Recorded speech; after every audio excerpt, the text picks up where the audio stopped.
There will be spoilers ahead. Lots of spoilers, so be careful, won't you?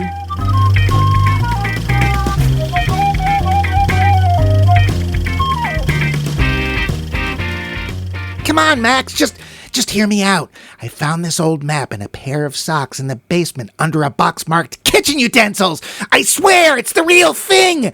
Look me in the eye and tell me you've never heard of the treasure of Trouser Snake, most heinous of all pirates sailing the seven seas. They say he butchered more people, stole more loot than the Beatles and Elvis combined. Look here. There are directions that get us started. Take 12 paces due south from the Tree of Destiny. I think they mean the old Doubletree of Destiny Hotel on the outskirts of town. From there, turn west and walk 15 more paces until Skull's teeth catch the morning sun. Okay, I don't know what that means, but we'll know when we get there. Then, dig down deep until you strike the Golden Path. From there, it's but a wee hop, skip, and a jump to the next episode of Max Mike Movies. This week, we're Goonies. Well, we're watching The Goonies from 1985 as part of our series. You haven't seen that?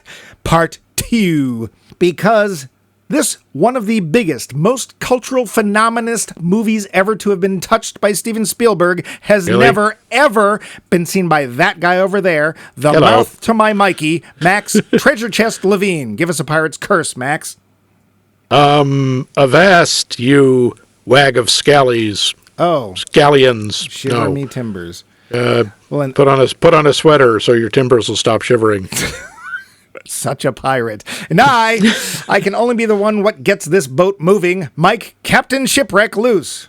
We're not Goonies, just an incredible simulation. But before we get to the movie, we're going to get to you and our poll question. If you recall, last episode, we asked you all to let us know, comedy or music, what your favorite concert film was. This, according to you, was they. Them. Giant ants! Wait, no, these are your answers. Make me a sergeant, charge the booze. That's a deeper. Vince, Canadian extraordinaire, penguinontaire without equal, wrote us via the website. Although he doesn't sound like that. Quote, in my head he does. Sure, okay. I really love the film Urg, A Music War. Don't have a war. Which has tons of bands from the early 80s, mostly obscure ones, except for maybe the Go-Go's and the Police, but also featuring Klaus Nomi, who stole the movie for me. It's an uneven movie, and the groups are totally random, but it's the only footage of some bands I was into at the time, end quote. Huh, I never heard. Have you ever heard of that? What's the title again? Urg! A Music War. Yes. No. U-R-G-H. Urg! Wow. No. Yeah. Well, I'm intrigued. It's probably worth looking up. Thanks, Vince. Yeah. Way over to the Facebook page, we have Angelo Patsalis up first. Quote, Tommy, The Who, just watched it the other night from Royal Albert Hall, end quote. I assume he means the concert was at the Royal Albert Hall, not that he was at the... Hey, it'd be cool. We can see if they filled in all those 10,000 holes. Yeah, man. Blackbird, Lancashire. Wow, that does sound like a great show. Thanks, Angelo. We're going to get through these, aren't we? Next was Tyler Stewart with Stop Making Sense. All right. How about you, Max? When did we start? Oh, yeah. Oh, no, he means the movie. Oh. You know, and to be fair, that is one of the top concert films. So thanks, Tyler. Dave, whose name rhymes with wag, offered, quote, no, it doesn't. If you look at it sideways, it does. Quote, I have never watched many concert videos. Tried a couple of times, but they don't get the play that albums do. At the theater, Stop Making Sense and Richard Pryor. Stop Making Sense is iconic for our generation. Someday, I will wear a big suit like that. I will get it custom made and everything. I suppose the one that has the most play at my house would be Take Me to the Plaza by Jonathan Richman. Nothing special about it, though, end quote. Nothing special except you like it. Thanks, Dave. Benjamin Carl was next with, quote, Ninja Turtles Out of Their Shells. Oh, God. That was a music tour. I didn't know they made a movie out of it. Was it? Yep. Oh, dear. Yep. Yeah. Well, thanks, Javi. Ow. Kelly Cooper wrote, quote, Okay, so it's 1983. It's New Year's Eve. It's about to become 1984. But somehow I'm becoming Casey Kasem. But I haven't read Orwell's book yet, so I don't know why it's significant. I'm 13, my parents have gone to a party, and I'm in charge of my 9-year-old brother. We're supposed to be in bed, asleep, but I'm channel surfing, and he's too tired to complain about my choices. A rare blessing. And I stumble across Styx's Caught in the Act concert movie. I only half understand what's going on, but I love sci-fi, so I watched the whole thing. Mind blown. End quote. Wow, I don't know this one. Me either, but domo Sounds arigato, cool. Kelly-san. Yeah. Yeah.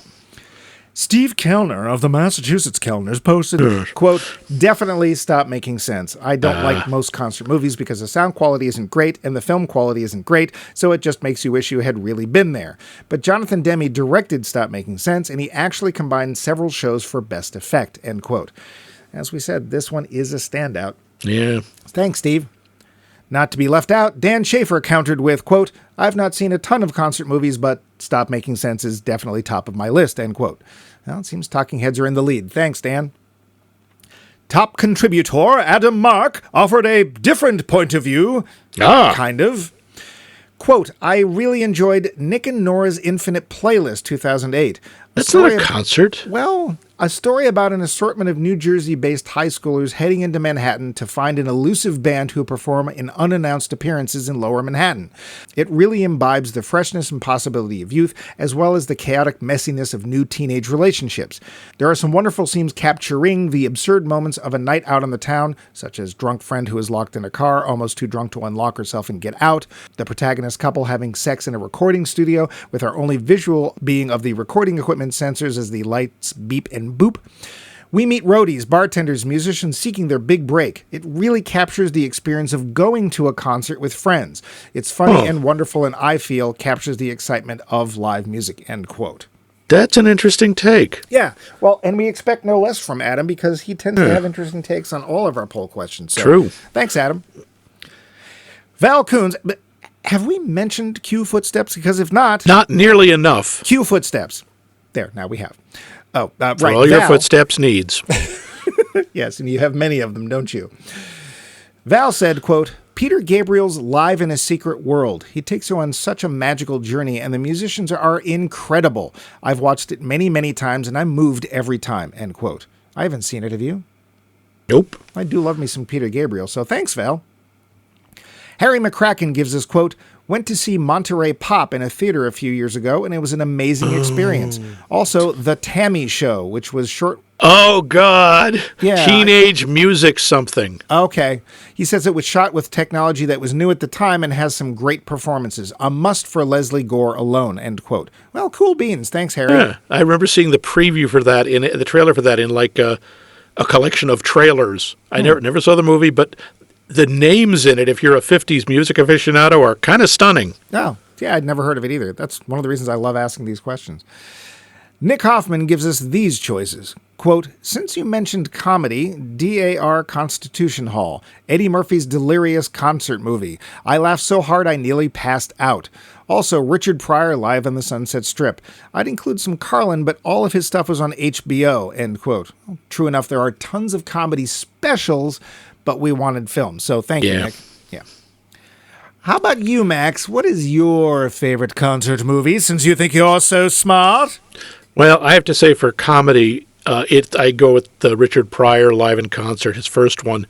I used to see that because they would only show it at the midnight shows. It's the only way to see it.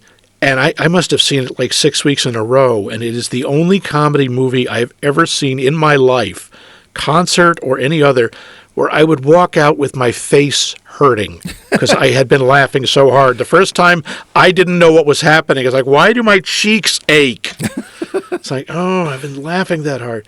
I got to go with that. I mean, I like Stop Making Sense too, but for concert movies, for me, it's comedy, and for me, it's Richard Pryor. Well, what about you? Well, so one of the times you saw Richard Pryor was not at a midnight show. I know this because I was true. with you. We actually saw it at Harvard at the Science Center. That's right. What's more science-y than the study of a Dr. Richard Pryor? So we'll be yeah, whatever. Yep. I had never seen anything like that because, of course, I've been pretty much weaned on television, and you're not allowed to swear on television. And shall we say, Richard Pryor does. He is A really... lot. A lot, yes. He is really, really funny. And I think a lot of people today just know him from the few movie roles he had, at which he's good, but not like this. He also had a bit of a problem. He tended to say yes to any movie script. Yeah. And he ended up making a lot that weren't very good, and not because of him. Yeah. I want to say, was it Live at the Sunset Strip was the one where he talks about his accident? Yes, that's That the one killed me. And he's like, I'm confessing about yes, it happened. I was dunking Oreos into, what was it, low-fat milk? And Yeah, they low-fat exploded. skim milk, and they blew up. Yep. And he did an impersonation of himself. I think he did it on stage where he lights a match and Oh, he says, "Yeah, I appreciate all the love from all of you, but I know the jokes you were telling." Look, and he takes out a match, lights it, like bobs it across his face, and goes, "What's this? Richard Pryor running down the street." Ha ha ha! If you have never seen Richard Pryor as a stand-up in concert, honestly, either of those two films, preferably the first one, but really, man, was he... And that early Eddie Murphy film is also really fun. The one with the red leather suit. Yes. He's really funny. As for music, stop making sense. It's so well shot that was like my first concert film, so I didn't see all the bad ones that led up to that. So it's kind of like, well, it's not as well made as this. I don't want to see it. And I kind of still feel that way. But as always, we really appreciate your answers. They're fun. Thank you. And they give us new movies to see. So keep it up. Yep. How? Yes, tell them. We'll tell you how. Answer this new poll question. What movie did you see as a kid, love as a kid, but really just can't watch again as an adult? Let us know to win bucks, buy pucks, and put a pony through college. Until then, we have this. The facts. The Goonies. Budget, $19 million. Take, $125 million. Wow, that explains all those Goonies sequels. Yeah, all those good. Oh, wait. Yeah. The map. What happened to the map? Well, Sean Astin, who played Mikey, got to keep it until his mother, Patty Duke, thinking it just an old piece of paper, threw it out. Oh, no. Oh, well. I don't want to know how. I bet that argument's still going on. Yep. They made an actual pirate ship for this movie. All the scenes featuring it were shot on it. When filming was done, it was offered to anyone that wanted it as long as they took it away. No one did. How strange. Yeah. Where are you going to put that? In the backyard in your pirate base. I don't know. Speaking of that pirate ship, the cast was kept from seeing it until the kids stumble upon it in the film. Richard Donner, the director, wanted to capture the real looks of surprise. Sadly, Josh Brolin ruined that shot by declaring, "Holy shit," which killed that take. Yeah. Which is funny because, of course, they say that word a couple of times. Yeah. I think it's 8, but whatever. Except for Kehu Kwan, who actually spells it out because he promised his parents he wouldn't say bad words. Oh, that's adorable. Isn't it? Speaking of which, in the end reunion scene, some of the parents were the real parents of the kid actors. Oh, yeah. okay. Nice. Hey, those bats, you're not going to believe this, they're not bats. They were crepe paper shot from an air cannon, which is why they looked so real. I hardly see those strings. Well, when they're flying out of the hole, it's crepe paper, but when they're dangling, shall we say? Yeah. Oh, hey, if in case you missed it, Cyndi Lauper not only wrote the theme song for this movie, Goonies Are Good Enough, that's the R's, she made a 12-minute music video, which had not only Steven Spielberg, but the kids from the film in it. I remember the video. I didn't see the movie, but I saw that video, and it made no sense at all to me. Well, she plays a Goonie new recruit. The Bengals play pirates, and, well, it must just have been some movie magic. That puke joke, the confession from Chunk, yeah. That was real, but it didn't come from Jeff Cohen, Chunk's actor, his actual childhood. It came from Spielberg's. Oh, Steven. Naughty Steven Spielberg. Bad Steven. How do you pronounce it? Ke-Huy Quan? I think so. Ke-Huy Quan, who plays Data, grew up to be an Oscar-winning actor. Yes, he did. Movie co-star Jeff Cohen grew up and became an entertainment-based lawyer. Kwan's lawyer. Cohen was one of the people who Kwan thanked when he accepted his Academy Award, that's right. declaring him his Goonie brother for life. This is Josh Brolin's first film. I wonder what happened to him. It's a snap. It's also Sean Astin's first film. Exterior shots were mostly filmed in the movie's stated location of Astoria, Oregon. Hope it's nowhere near Forks, or is that Washington? Sparkle, sparkle. Woo, it's raining. If you look the movie up on IMDb, there's a listing for Goonies 2 coming out in 2027. So far, only Corey Feldman and Sean Astin are listing as being part of it. Dear. Yeah, there's actually been lots of talk about doing a sequel over the years, but apparently the entire cast said not unless everybody who was involved with the first movie is involved with the second movie. And since a number of people involved have died, including Richard Donner, Frank Marshall. Yeah, probably not going to happen. But really, so much more that we just have to drag ourselves away. Unless, Max, do you have anything?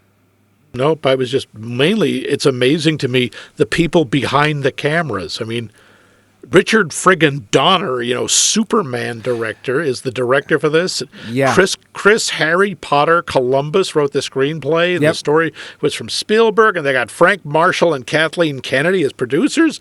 Dang! Yeah. Well, you might ask where we're going to drag ourselves off to. Well, to the plot.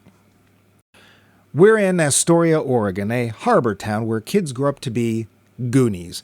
A group of them, led more or less by Mikey and his much older brother Brand, consisting of Data, Chunk, and Mouth, are facing eviction from their beloved homes down at the Goon docks, from whence they get their name.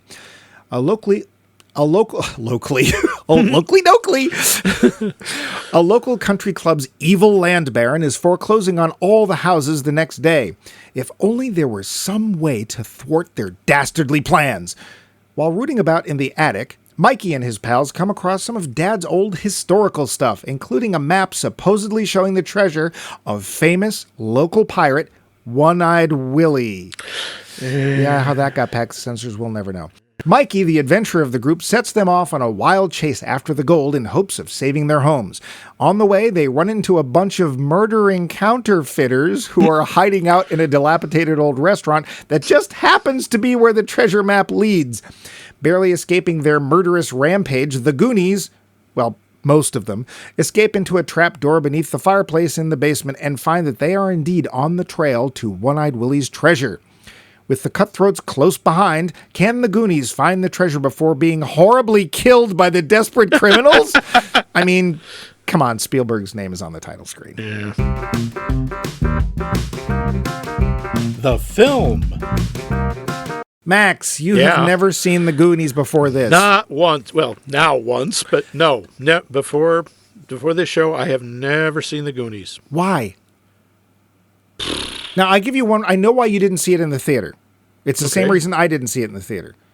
We were in England at the time. Ah, okay. On our grand adventure looking for, well, quite honestly, it wasn't all that different from what the kids are doing. It was rainy. It was unpleasant. I do not at any point remember looking for pirate treasure or having a boxing glove come out of anybody's coat. Okay, that part's true. But if I remember correctly, both of us kind of... shall I say, over-prepared, having no idea what the wilds of England were going to be. We didn't know. I thought I was going to need, like, my survival knife and first aid kit, snake bite kit. Hey, I spent a night covering match tips with wax. Because you never know. Because they're waterproof, right? Because you never know when you're going to need matches in England, and they don't have any. This being way before 9/11, I brought with me my commando survival knife. Is that the one with the compass in the end? Yes, the compass in the head, and inside there were waterproof matches and fishing line and one of those cable saws. I don't think I even took it out of the backpack while we were there. And sadly, we don't even have the excuse of being kids. We were in our 20s. Yeah. We should have known better. Well, they have cities there? Well, we thought we were going to be roughing it and like sleeping in farmers' fields and, what are these youth hostels you speak of? Bed and breakfast? Wait, together? Youth hostel was like, they're indoors? Oh, okay. I thought they were like corrals outside or something. Oh, T-E-L, not T-I-L-E. Oh. Yes, it's not they're trying to kill it. Yeah, well. The gangs of the youth hostel. Yeah, my backpack could have been a lot lighter. Oh, you ain't kidding. Man. To this day, I have no idea. What were we thinking? Oh, it's going to be brutal over there in England. Well, mainly we thought we have no money, so we're going to have to go as cheap as possible. And to be fair, I did drag that tent around for a couple of months, and I did end up sleeping in it in Norway. You did use it. Yes. So I got to admit that. Yeah. But you'd never seen this, at least not in the theater, because we were busy. I'd never seen it. And then just, after that, I don't know, it seemed much more like a kid's movie. Okay. And I heard Spielberg. people... Yeah, I know, and people would make fun of it. Also, part of it, Corey Feldman was in it, and I always had this sort of innate feeling about Corey Feldman. He is one of those punchable actors to me, except for Lost Boys, where he plays his type, an obnoxious, annoying kid, and he does that well. Yeah. But I honestly don't know. It just didn't happen. And there was also, I admit, part of it was the scenes I had seen with the character Chunk, I didn't like. Well, gee, I can't imagine why. Yeah. Yeah. I hate that trope of the whiny, cowardly, clumsy, fat kid. Well, and I didn't remember this. They were Also, like, he's hey, Jewish. Let's make him Jewish on top of that. So, okay, thanks. Spielberg, hello? Yeah. Aren't you part of this? So there was no draw for me to see it, so I just never did. So even though Spielberg, have you missed any other Spielberg films? I'm sure I have. I didn't see 1941. Oh, yeah. Yeah, neither have I. I'm sure there are others I haven't seen. I don't think I'm as much of a Spielberg completionist as you are. I haven't seen Schindler's List, so I'm not that much of a completionist. I've seen that. So I will say a little Corey Feldman goes a long way. And they really amp him up in this movie. The character Mouth, one of my first notes is, well, I already want Corey Mouth Feldman to die horribly. Spoiler, he doesn't. No. Well, let's go ahead and do actors. Corey Feldman, I mean, if you want an obnoxious kid, there's your kid. Yeah. And he will only, in some movies, he will only get more annoying. And but here's the thing, I really liked him in Stand By Me. He was good in that. He was really good in that. Nobody was bad in that, let's face it. Except maybe Kiefer Sutherland's hair was Sutherland's hair had its own agent, I think, and things went bad.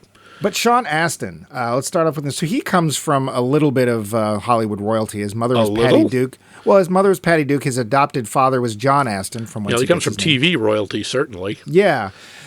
I think he does fine. He's an earnest little kid, and he will grow up. He actually gets an Academy Award nomination for his part in Rudy, a film I've never seen, but apparently and he was in some film where he plays Clobbit, Trobbit, I forget what. He's got a really plain name like Fred. Yeah, I don't remember. I don't think anybody saw it, but no, very unheard of film. He's fine. I think he's very earnest. He's the one trying to get them to do stuff.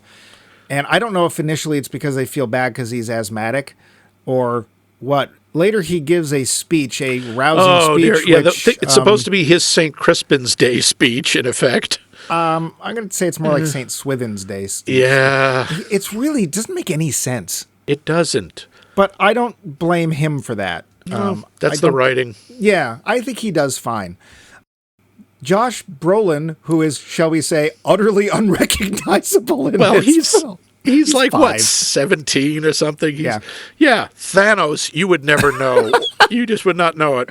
No, and the only thing I have with his character is, why are you hanging around? You must be a loser. You're hanging around with your younger brother who's like probably 5 years younger than you. Well, to be fair, he's trying to catch him and bring him home so he won't be in trouble. But even in the beginning, he's staying there because I guess he's quote unquote grounded for failing your driver's test. Well, he's also supposed to keep an eye on Mikey because the parents are out working. I don't either because the thing is, he's actually, in a lot of ways, I thought, he's going to be the horrible older brother. He's going to be another standard trope. He's going to be mean and obnoxious. And he picks on his little brother a little, but he also, you can tell, really likes him. Yeah. And is, very protective. And it actually can be kind of sweet. The funny thing is that the mom, Dad is in the picture. at he the has like end. 2 lines. Yeah. They talk about him a lot like he's a big deal, but he literally doesn't show up till the end of the movie. Yeah. But it's obvious that Mom is way overprotective because of all of the Goonies, Mikey is the most headstrong and like willing to take risks. So, yeah. Yeah, this is also one of those movies. This is another trope I really don't like of in kids' movies where every adult is either evil or an idiot or both. I'm going to go with both in this film, but In most we'll get of them, to yeah. them too. Yeah. Jeff Cohen, who plays Chunk, I mean, he does what they ask him to do. Yeah, he pulls off the part. He throws himself into it. Yep. And the one thing I will say about Chunk is they give him a couple of moments. Yeah. They really do. Like when the bats are coming out of the fire grate and everyone's panicking, his first instinct isn't to run. It isn't for himself. His first instinct is to scream out to Mikey to get out of there, to run. Yeah. His first thought is to protect his friends. And also his rather puzzling and sudden bond with Sloth. Yeah. In fact, he just suddenly, I love you, Sloth. You've known him for 8 minutes. Yeah. And, well, since you brought him up, Sloth is played by John Matsuzek, who is a football player. Yeah. How about that character that makes fun of challenged people? I don't know what you would call him. I guess he's, physically deformed. He's, Well, his mother mentions that she dropped him a number of times. Yeah. That character was really uncomfortable for me. It is. Yeah, he kind of is. I mean, he's yes, also he has a happy ending, but he's also another actually very insulting trope about mentally challenged young men. That yes, he's incredibly stupid, but he's also super duper strong. And because of that, we get a big fat, it's not even an Easter egg. Easter eggs are supposed to be hidden, Richard Donner. Yeah. And at one point he takes off his overshirt and he's got a Superman shirt on. It's and like, they play the Superman theme. Really? Yeah, it's not even trying to be subtle. No. Oh, did you also catch the Gremlins nod? Yes. Of course you did. Which, yeah. Yes, Chunk is trying to convince a deputy that they're being pursued by evil counterfeiters. And he's like, oh, is this like the time you told us about those creatures that if you got them wet, they multiplied? Yeah. Ha ha, because that was the year before. I don't remember him in that movie, but whatever. Nope. So, we have a couple of thinner characters, shall we say. We have Cary Green playing Andy, who is confusing. Is very confusing because at one point she quote unquote goes crazy and it feels utterly insincere. Yeah, I didn't get that scene at all. She sort of loses it and starts, having hysterics. And I thought, they're going to talk about, maybe she's claustrophobic and down in the tunnels and that's freaking her out. No, it just sort of happens. Yeah. And at one point she gets scared by a fish head on a rake. Well, yeah. And, literally causes her to run screaming into the caves of One-Eyed Willie. Yeah. Yeah, can we talk about that name a little bit? Well, let's get through the actors first, because if we do that, we'll never come back. Yeah, and talk about a surprising role. Yeah, we have Martha Plimpton. What is she doing here? Not directing Real Genius. That's what she's doing. What a waste! I think that's Martha Coolidge. Oh, that's right. Yes, you're right. Martha Plimpton is a first-rate actor. She's terrific, and she gets nothing to do. No. At one point, did you get the impression at one point that she might have a thing for Andy?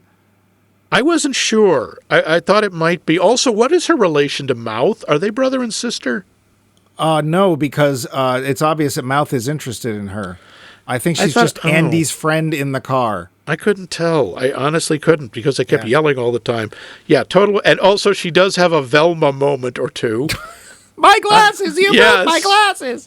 I can't see without my glasses, which she keeps forgetting, apparently, that she can't see. And then, she loses them halfway through the film and just and just keeps going. Like, it's not even a problem. Yeah. Of course, Ke Kwan, or Ke Huy Kwan, however one pronounces it. I think he's fun. He is, but again, and this is the thing about this whole movie, he's a cartoon. Yeah. And most of this movie is based, we'll get to that, it's like a cartoon. Yeah. But he's adorable. There's something so cute about his voice. Yeah. And he's so energetic, and he is just throwing everything into it. He's leaving it all on the field. Booty trap. No, booby trap. Booby trap, that's what I said. Yes, there's only a few jokes about his accent or the way he speaks, but the thing is, they make that same joke about Mikey. He keeps saying booty trap, too. Well, Mikey mispronounces almost everything. Yeah, he gets a lot of words wrong. Yeah. Don't we get into the serious side of things? Robert Davi, who has played not only a Bond villain, but I'm sure a gangster in many an Italian-based film. Many. And Joey Pantoliano. Joey Pants is in this. Pantoliano? Yeah, sorry, whatever his name is. Joe Pantoliano. Cypher. It's Cypher. Cypher, yeah. I always get his name wrong. This guy is so classic, so well known for playing bad guys. Yeah. Except like in The Fugitive, where he's a cop. The two of them are honestly, until they start literally falling over everything, are actually really frightening, especially Robert Davi. When he starts singing opera, it's like, oh, something bad's going to happen. Yeah. But, I mean, they're good, but their roles change, and we'll get back to that, too. And Anne Ramsey, Mama Fratelli. Well, better throw her from the train. Yeah, this was before her voice changed, and her voice, honestly, was much funnier later, or maybe that's just she figured out how to do it differently. Don't be a pupe. Yeah, he's just shy. No, he's not. He's fat and he's stupid. She sounded like Cartman in a lot of ways. I'm wondering if they based him on her. I don't know. She's an interesting choice for this film. Because when it starts, they're literally breaking the brothers out of jail, or one of the brothers out of jail. Yeah. Robert in a Downey. fake suicide. Because kids love that. Yeah, there's a lot of stuff in this film that I'm like, this is for kids? Like, there's actual murder in this film. They find actual corpses. There is a whole sequence where Chunk is trapped in a meat locker with a dead friggin' body. Yeah. And then we get the Weekend at Bernie's level of humor. Yeah, they're afraid of the corpse, as they should be, and then get over it almost instantly. Very, very quickly. It becomes funny, I guess. Also, there's a point where Chunk gets locked in the meat locker, except it turns out it's not locked. So I don't know why he stayed in there. Not to mention the fact meat lockers don't usually lock from the inside. No, there's a safety thing. Ever since that episode of the Brady Bunch, we all know not to do that. Yep. Because Bobby saved Greg's life. Yeah. So we're starting off real quick. Yeah. What do you think about the choice of the pirate being named One-Eyed Willie? Even in 1985, come on, that sounds like a porn character. Well, you know what it refers to, yes, right? It's a yes. I know what it is. It's a euphemism. It's exactly what you used in your opening of it, a trouser snake. Yeah. Which is why I don't understand why that's what that's doing there. Spielberg is too kid-friendly usually for that. Yeah, well, it won't be the last penis joke, because we'll have one of Data's little things shoots a pair of those chattering teeth and grabs Joey the pants by the crotch, because that's funny. Yeah. There's actually one of the first things to do is there's a statue of David in the living room, and they knock the penis off it. Yes. And they're all playing with it. The kids are playing with the broken out, trying to put it back. I'm sorry, the director or someone had some issues here that they were working through. Although, to be fair, let's face it, that to teenage boys, that stuff's hilarious. It is. But if you're a mom and have teenage boys, you wouldn't have that just sitting around the living room. No. You'd know better. But really would. And of course, we get, English as a second language jokes with Rosalita. Yeah. I am still rather surprised that Mouth turns out to be fairly fluent in Spanish. Well, the funny part is that the actress who played her, Lupe Ontiveros, was the one who actually coached Corey Feldman in how to speak Spanish, because he doesn't. Yeah, sure. Okay. He speaks Spanish. It's fine. Yeah. But it's like, this is hilarious. Here's a person who doesn't speak English, so we're going to lie to her in Spanish, and that's hilarious. And say horrible, horrible things. Yes. I actually am okay with it, only because it is something that a teenage boy would do, especially that him. Yes. Boy. Yeah. Although, to be fair, I'm guessing they're more like they're tweeners. They're 11 and 12. I don't think they're actually 13 yet. It's hard to tell. There's not enough talk about sex. That's why. Yeah, there is that. So, we start off and everything's sad and rainy, and the vampires aren't sparkling because it's cloudy out. And apparently, for some reason, somebody is foreclosing on all the mortgages. Snidely Whiplash has decided he wants to take over Astoria. Yeah. And evil country club guys who are just, they might as well have walked out of Caddyshack, are foreclosing on everyone's house and trying to get everyone to sell their house to them. And the kids don't want to move, and the message there is a little unsettling, I have to say. It's like, no, we don't want to change and grow. We don't want things to ever be different. We want to stay here forever. You mean like Wizard of Oz? Kind of, yeah. I got to say, too, have you seen a worst topology for a golf course? What? Yeah, my God. Well, the first hole is a par 25, uphill at a grade of about 35 degrees. Then you have to go through this forest, and through these gullies and trenches. What they're going to have to do to make that into a golf course country club is so much more expensive than just finding, well, they already have one, too. Yeah, just expand that in another direction. Yeah, it's kind of nuts. Yeah, I don't get it. It's like, oh, this is like prime real estate. It's probably on bedrock, so good luck. Yeah. I mean, if this really is Oregon, you're going to have a lot of fun trying to move stuff around. Yeah. And then, very quickly, they go up to the attic and look through stuff, because if they don't, we're not going to have any picture. Yeah. Yes, and apparently this map that's just sort of lying around, this is from 1632. Yeah. This thing's over 350 years old, and it's just hanging out in your attic? Really? As we've seen, it's, what's the word for Oregon weather? Damp. That's the word I want. Damp, and there's no mold. But to be fair, my God, that map goes through an awful lot. It gets drenched in water. It gets fallen on, thrown around, and it doesn't. Even the tears in it don't get any bigger. No, it does get some scorching later on that is from a scene that got cut out. But okay. Yeah, I thought it was just like that in the beginning. No, the evil teen bad guy, rival, whatever, Troy, which is honestly a really good name for an evil teenage bad guy rival, apparently takes the map and lights it up like he's going to smoke it, but they get it back in time, but they cut that scene out, which is fine. All right. I wasn't going to mention the actor for Troy, because Troy as a character is utterly unnecessary. Totally. Yeah, I don't know why he's there. He's, I guess, to make us feel He's bad a plot device, yeah. It's sort of. Like, we don't even find out till the end that the evil, bad country club guys are his dad. Yeah, we do. In the beginning, it's a throwaway line, which is really easy to miss when the kids are all yelling at each other about him. I mean, he is at the country club, but... Yeah. He just seems rich, like he belongs there. But so then we start off with the jailbreak, and we follow these frightening characters, and then we cut back to the kids, and then the kids come across the abandoned restaurant, which just happens to be where it turns out they're counterfeiters. Although that doesn't even really go anywhere. They literally come across the machines, and then it later turns out, the Fratellis, it turns out they're counterfeiters. Okay. Let's face it, they are the worst counterfeiters ever, because they are very clearly printing these things on standard pieces of ordinary paper. Well, they're also doing it only on one side. Yeah, I'm not sure how they're going to line it up and get the serial numbers. They're not very good. No, but apparently there were two feds chasing them, and they murdered both of them. Oh. One of them we see. Oh, he's the one in the meat locker? Yeah, they took the first one out.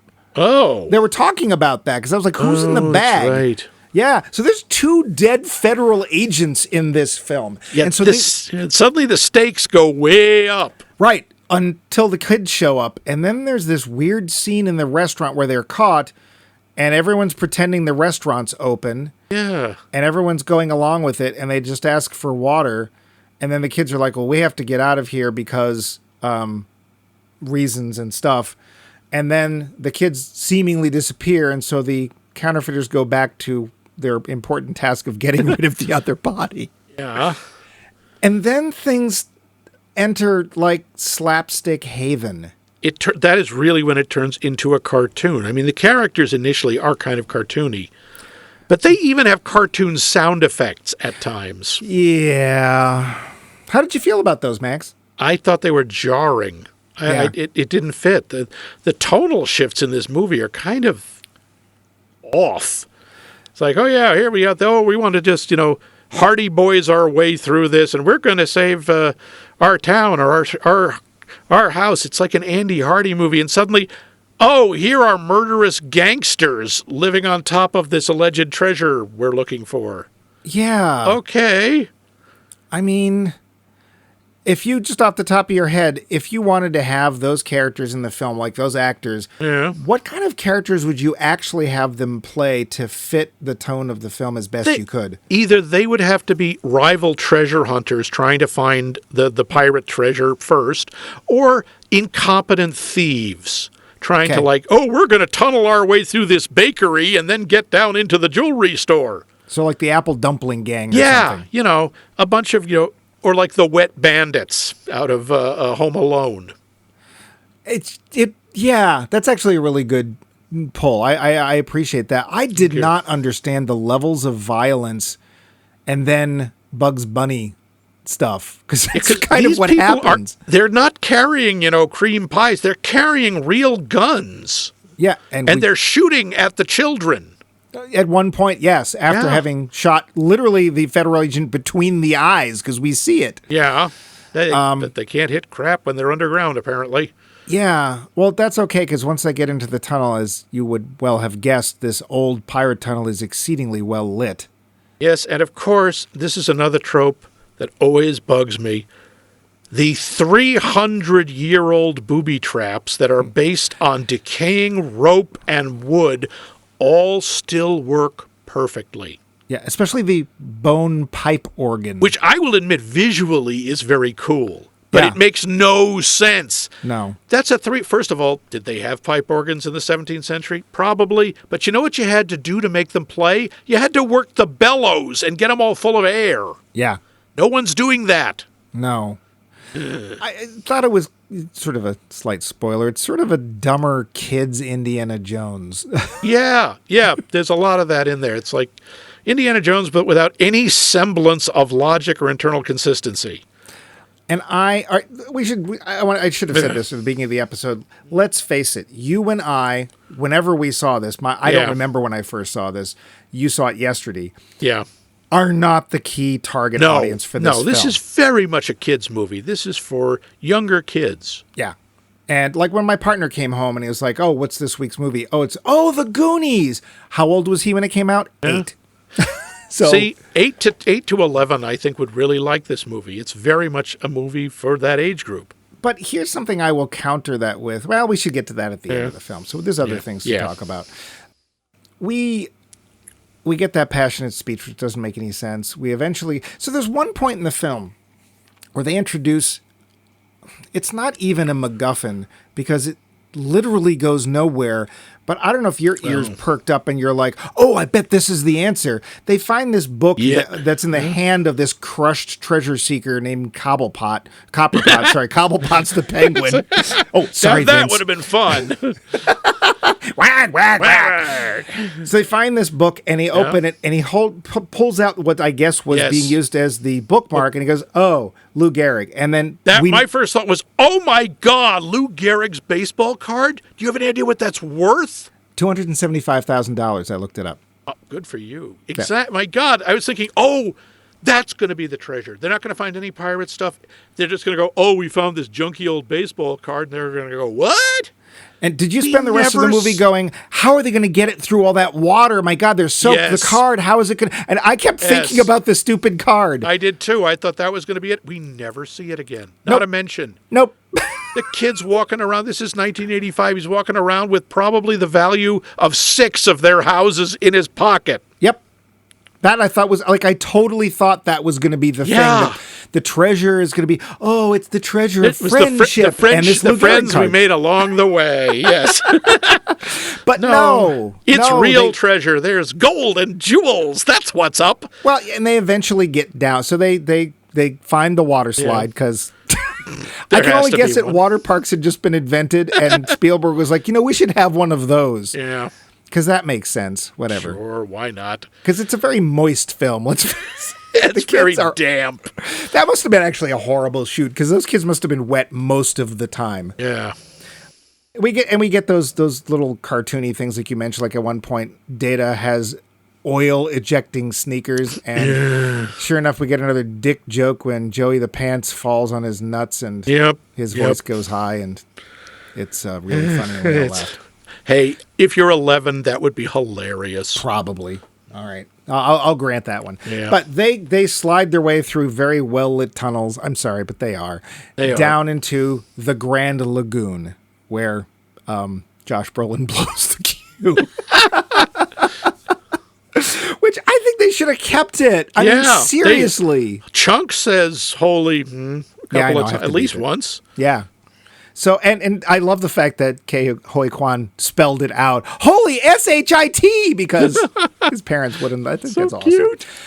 But they get, and sure enough, there's this pirate ship, this perfectly preserved in floating in the water. Yeah. In Oregon. Yeah. I don't know how many Pacific pirates there were near America. There probably were some. There must have been some. I looked that up too. Yeah. And apparently pirates were much more known for basically going after the easy stuff. Yeah. So they wouldn't go like, let's go out of the shipping lanes and look for loot. And it is possible a pirate could have got all the way around North America, well, South America, then North America, because it's not like there's a canal or anything, and hung out on the West Coast. It's just that there wouldn't have been much to steal at the time, not in the 1600s, because they're indigenous peoples, but they don't tend to trade in, gold and jewels. So while not out of the realm of possibility, we're going to have to put that in highly unlikely. Yeah. But regardless, I mean, I kind of thought it was cute when they found the actual treasure room with the skeleton of One-Eyed Willie and his Williettes sitting around, all of whom have clearly been murdered. Which also makes me wonder, why is he just sitting there? I don't know. Did he get killed too? Because there's no evidence. Remember the legend? They say that what happened was that he got blocked in the cave and couldn't get out. Oh, so he just thought he'd sit at the table with the corpses of his crew. Sure, why not? That is where the money was. But I kind of like the touch that there's the scales with his share on it. Right. And Mikey says, don't touch it. That's Willie's share. And that's the final trap? Well, and then it gets weird. I'm sorry. Then it gets weirder. Weirder, yeah. So, yes, they managed to use the traps and the giant strength of Sloth to throw Mama from the boat, literally. Yep. And there's all these golden jewels, but they've had to run because Mama has set off the mechanism that frees the ship. Yeah, I don't know how that worked. Well, my question was, if you were around Willie and could come up with these mechanisms and traps, one of which frees your ship. Yeah. Why didn't you leave? Yeah. Why didn't you pull that lever yourself, you dumbass? I didn't understand. Of course, then we get the neat shot of the boat floating out, and everyone goes, look at that! Interestingly, according to maritime law, at least in the United States, the person who gets to claim the treasure, do you know who it would be in this film legally? Oh, boy. I know it's the first person who actually registers it. No, I don't. No, it's the first person that demonstrates they can actually get treasure off the boat. Oh, so it would be Rosalita. No, Mikey. Oh, Mikey. Okay, that's because it was his marble bag. True, she wasn't on the boat. No, she's the one who looks in the marble bag and finds the fortuitous bag of very real-looking gemstones. I haven't seen so many ring pops beheaded in such a long time. I thought they would be dissolved in the water and just be a massive sugar. Well, and also it's like marbles. When was the last decade kids played with marbles? Hey, I played with marbles. And my point stands. Yeah, that's fair. That's fair. Yeah, I had a bag of marbles when I was a kid. You didn't know what to do with them, did you? No. Yes. My grandfather had to teach me. Yep. Yeah, well, there you go. So, sure. But also, just the idea, why would the kids have turned out their entire pockets, right? Yeah, seriously, I get that. When you have... Yeah. So, whatever. But, yeah, there's the boat. And the thing is everyone goes, oh, there's something you don't see. Yeah, it's like, no, hey, there's a boat full of treasure. It's right there. Yeah. It's right there. You get a rowboat and you're rich. Not only that, but there's a news crew where you can document the fact that you're the ones who found it. Yeah. Okay, whatever. And it's Yeah. not even, we see it like floating away. We don't see it like disappearing into the sunset or anything. It's like, or sinking. It's like, Willie has taken his treasure with him. Oh, let's just watch him go. It's so romantic. It's so fitting somehow. No! There's also this weird speech that Mikey gives because he gets into the treasure vault, which turns out to literally just be, we didn't go in that door. Like, because that's how the killers get in. They just open use the door. And he has this weird speech almost like, gee, One-Eyed Willie, you're the first person to truly understand me. Yeah. What did you make of that little speech? I don't know where that came from. Well, and he's like saying, you were the first Goonie. Yeah. Like, no, he wasn't. He's not from here, we don't think. What are you talking about? Yeah. It made no sense to me. Yeah. I mean, again, Sean Astin delivers it well. Yeah. He puts his heart into it, but it didn't make any sense. No. It just didn't. No. And also, what is with Sloth using that line, which I think is from the Electric Company? Yes. Hey, you guys! Okay, so here's where I could go with this. Okay. So that line was often given by Rita Moreno. Rita Moreno is Latin American. Yeah. Rosalita is Latin American, whom Sloth hasn't met. Never mind. Yeah, sorry, man. That went right off the tracks and into the ravine. I have no idea. That was so... I mean, I know Sloth watches a lot of TV. Sure. We know that, but apparently he also watches a lot of pirate movies like because we see him watching Captain Blood, which made me go, I wish I was watching Captain Blood. Oh, is that a spoiler? Ooh. Well, not really. Yeah, there's a lot of... For the people involved in this film, as you pointed out, we have Spielberg's the producer. Also, quite honestly, as a producer, I think Spielberg is one of those people who is on the set. Very likely. Like, he is poking fingers at things. Are you sure you wanted to do that? That's my view. I don't know for sure, but that's my feeling. If Spielberg puts his name on it, he's around. We have Richard Donner, a very well-respected director, and Chris Columbus, a very well-respected screenwriter. And I kind of wonder, between the three of them, why certain things felt like they hadn't been worked out. Yeah, I wonder if either egos or ideas didn't sort of got in the way. Now, that's not saying you can't have kind of a perfect storm you can have of a dream awkwardness team and have a fun movie. Yeah. But things felt to me to be unironed in places, or like you were pointing out, the tonal shifts, because it happens more than once. I think the first one is when we have that weird restaurant scene. And then the second one is when they go boing, when something happens with Data's stuff. And it's like, okay, you're going to choose that? And then we start falling down like literally Jerry Lewis level dick jokes. And you're shooting, but like, and then then in the middle of this, there's a scene where they're torturing Chunk. Yeah. And they're going to stick his hand in a blender. They actually stick it in there. They don't quite get him to the blades, but they put his hand in a blender. And then he starts his little confessional, but it's like, that's horrifying. That image. Like, that's seriously. There's always the story of some kid who did that in your grade or something. And, he's named Lefty or something. Yeah, it's not like they're going to hit him with a clown hammer. They're going to maim him in ways that actually happen to kids. But then Chunk goes through, and now this is why it's funny, is Chunk goes through this litany of all these horrible things all his he's sins, basically. And I will have to say that scene is almost saved by Robert Davi just going, I'm beginning to like this kid. Yeah, I kind of like that. It's like, because even as he's confessing, Mama and Francis are just sort of like, and Jake is sitting with his arm around him, nodding, like, yeah I get you. I've been there, yeah. And I will give extra points to Davi here because I remember him when he played the Bond villain, and he's really menacing. He can really be scary. But he can be funny. Yep, and he is. And when he puts them together, it's really scary. Yeah.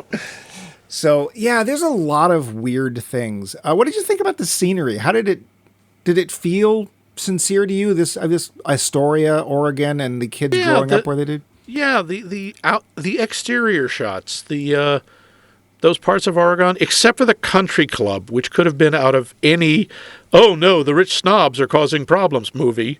Yeah. Especially because it's mostly used for toilet jokes. Well, in the scene where Literally. they're pulling on the pipes for Yeah. reasons I don't understand, and suddenly I never understood this. All of the handles for the showers are pulled into the wall, and a bunch of naked old fat men are just looking at them going, huh? Yeah, I don't think the people in this movie knew how plumbing works. Well, never mind. How did they get below the country club? They were out at this restaurant that was on a cliff, and they walked a few feet down a tunnel, and now all the plumbing's connected. The topography of this movie is baffling. To say the least. But, well, I don't know about you. I'm getting close to the end of my notes, and I got one other thing. Sure. What did you think about that odd makeout scene between Andy and Mikey? I'm glad it was in silhouette. But that's just that I thought was very strange because for some reason in the middle of all this life-threatening danger, Andy decides she has to make out with Brand. Yeah. Mikey's big brother, and through wacky hijinks, Mikey's the one who finds her in the dark, and apparently she not only doesn't open her eyes, but has no ability to tell that, this is a skinny 11-year-old she's kissing, as opposed to friggin' Josh Brolin. Yeah, but never mind what happened to your braces? You've never noticed that Brand doesn't have braces and Mikey does. Really? It's odd. Not to mention she's making out with a kid, basically an 11 or 12-year-old kid. Yeah. Which again tells me this is a preteen boy's fantasy movie. Sure. I actually want to look up Sean Astin's autobiography because I know he wrote one and see if he wrote anything about that particular scene. Okay, so I got through puberty because of the scene that I did with Cary Green in the Goonies. So, yeah. That's most of what I've got. The finish. So, Max, you had never seen the Goonies. Never seen it. And to be fair, as we said, this is really not a film that would have been aimed at you. No. If you can, I know this is going to be hard, if you can put yourself in 9, 10, 11-year-old territory, do you know how you might have reacted to this film? I'm not sure. I still wouldn't have liked the way they portray Chunk. That would have made me uncomfortable. Sure. But as like a young kid's movie, I could see this working. I mean, it doesn't have to make sense. There's a lot of action, a lot of running around, a bit of romance for, as your testicles are starting to drop. Boom, boom. That's the actual sound, by the way, in case you've never heard it. Yeah. It's easy to miss. Yeah. The performances are good. The pacing is very good. It moves along. I probably would have had fun with it as a kid. But as a let's say a mid-20-year-old now. Yes.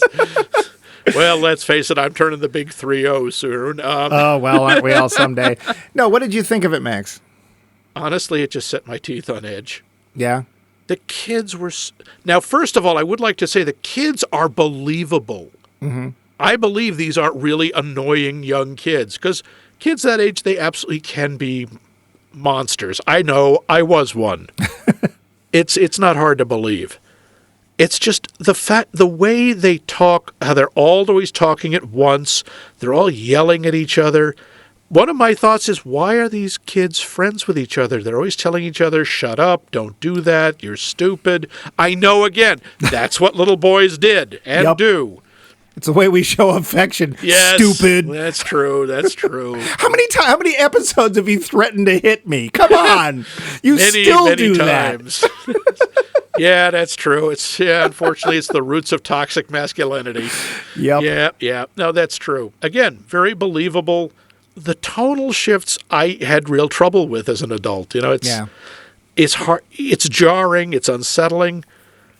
I'm also I expected a lot better because knowing who made it. Yeah. It's like, I thought this should be genius because you have a bunch of friggin' geniuses. Mm-hmm. And you had a really good cast. It's like something didn't gel. Mm-hmm. I don't know what happened. What about you? You saw this when you were younger. I don't remember. I wasn't that much younger. Like, I want to say that I saw the Goonies for the first time sometime in the last 10 years. Oh, okay. Maybe even the last 5. I finally said, I'm going to watch the Goonies. I know this is a thing. I'll watch the Goonies. I know people who love the Goonies. And I don't. And I will admit part of it is probably because I'm not the target audience for it. And I'm a little bit more nitpicky. A little bit. And I actually want my plots to make sense. And I want tonal shifts to mean something if they're going to do them. And I want them to work. And again, Richard Donner, Steven Spielberg, and Chris Columbus. I don't know why you couldn't have delivered something that was fun and made sense. We've mentioned this many times. Just because it's for kids doesn't mean you get to sloth your way through. I'm sorry, not sloth your way through it, but you know what I mean. I mean, to me, one of the best examples of this is the next year, Stand By Me comes out. Yep. Which is, I think, one of the best movies about young male friendship out there. Mm-hmm. So it's not the era. No. They could have done a lot better. And that was Rob Reiner, I'm pretty sure. Yeah. Meathead made that, and that was one of his early movies. And let's face it, that's one of the better Stephen King adaptations. It really is. Green Mile, Yep. Shawshank. Carrie. Yeah. So those kids have the same kind of relationship that these kids do. They're just a little bit less cartoony about it, but they make fun of each other. And, whoever, I forget what the thing is where somebody who does the thing last has to go first. It's like, or if, whatever it is when you say the same word at the same time, jinx you have to punch somebody in the shoulder, whatever. I really like that movie. And I remember watching it with my sister once, and she couldn't get into it. She says, wow, these kids are so serious. Are little boys really that serious? And the answer was, yeah. Sometimes. Yeah. We take it very seriously as who would win in a fight, Mighty Mouse or Superman? Yeah. And, what about Annette's sweater? Real quick, when you were a kid, did you either ever have a caper such as the one in the Goonies, or did you ever try to have one such as in the Goonies? Not on that scale, but yes, I remember there was a house on the corner that I and a friend, and when I say a friend, it was me, and she waited outside, broke into. Oh, Max. Yeah. Well, it was abandoned, and I was convinced that maybe there was like a Scooby-Doo mystery or there would be something cool in there. How old were you? Oh, hang on. Maybe 11, 10? Yeah. Climbed in through, found a window that was unlocked, climbed in, neighbor lady spotted us and yelled at us. Oh. It didn't go anywhere, except I went in and what I found was, I found a sawhorse and some workmen, they're fixing this place up. Yeah. Oh, this is not a mystery. Yeah. Did you? Oh, yes. Yes, except we Really? broke into a pipe organ. Wait, into a pipe that was just standing around? No. So it was in our church. Oh. And there was a little plaque that said, rebuilt with the funds from the parishioners in 1920, whatever. And the adult choir used to go and practice after the service, and the kids would be left to run around doing things they shouldn't do, such as to break into the pipe organ. So at one point, my sister and I think one of the other, I think it was actually the daughter of the priest, broke into the pipe organ where we really should not have been going, because who knows how many tens of thousands of dollars of damage we could have caused. But we actually found burnt remnants of newspaper that had been used to set the thing on fire that had to be repaired. We found it in there, and we were so excited. Wow, it was like, you found the evidence. A mystery, which went nowhere. We never did anything. But we found newspaper. Yours is way cooler. You actually found stuff.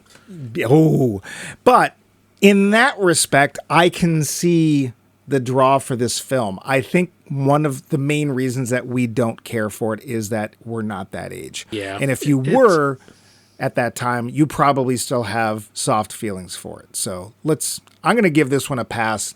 If you love the Goonies, good for you. Yep. Yeah, I would say if you have a child or a nephew or niece or something, you want to show it to them. If they're the right age. By the way, do you think girls would like this as much? As much? No. Well, I don't want to say that. That's not for me to say. That's unfair because it's like saying, oh, well, girls don't like race sets. That's a boy thing. Maybe girls would like this and could easily see themselves in the place of Mikey or Mouth or any of the other kids. Maybe it's just the boys are the really active ones. The female characters, except for Mama, don't really do much. it's basically one of those things where I don't want to decide what a kid will identify with and not. Okay. So I would say, sure, if they want to watch it, it's definitely more meant for traditional males than it is traditional females. But I you agree. never know. I think it's a solid kids movie. Sure. Yeah, just with some very interesting choices, and beware that there's going to be murderous people and corpses in it. Yeah. But you know what doesn't have murderous people and corpses in it? No. Our poll question. No, I don't. No, I know you don't. So, if you folks would like to answer the new poll question, it is, what movie did you see as a kid and you loved as a kid, but you really just can't watch it again as an adult for whatever reason? Let us know, and to do so, you can email us directly at maxmikemovies.com. Go to our website, maxmikemovies.com, where all our episodes live forever and ever, upstate, where they can run and play and have fun.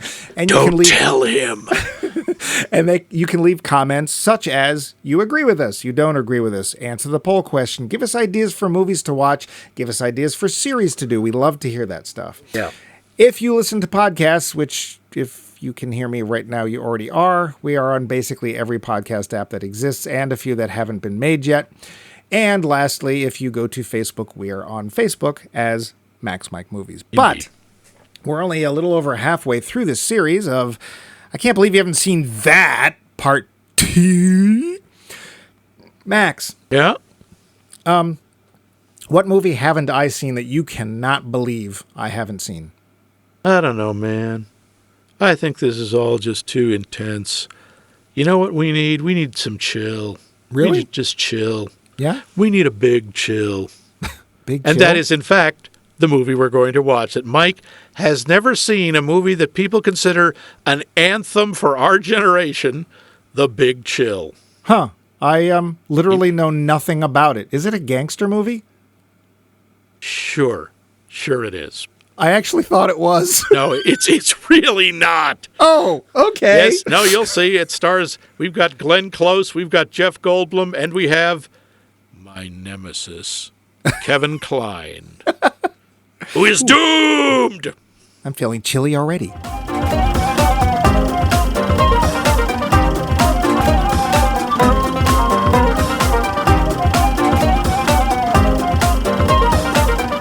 This has been a co-production of The Voice of Max and The Movie Wrench.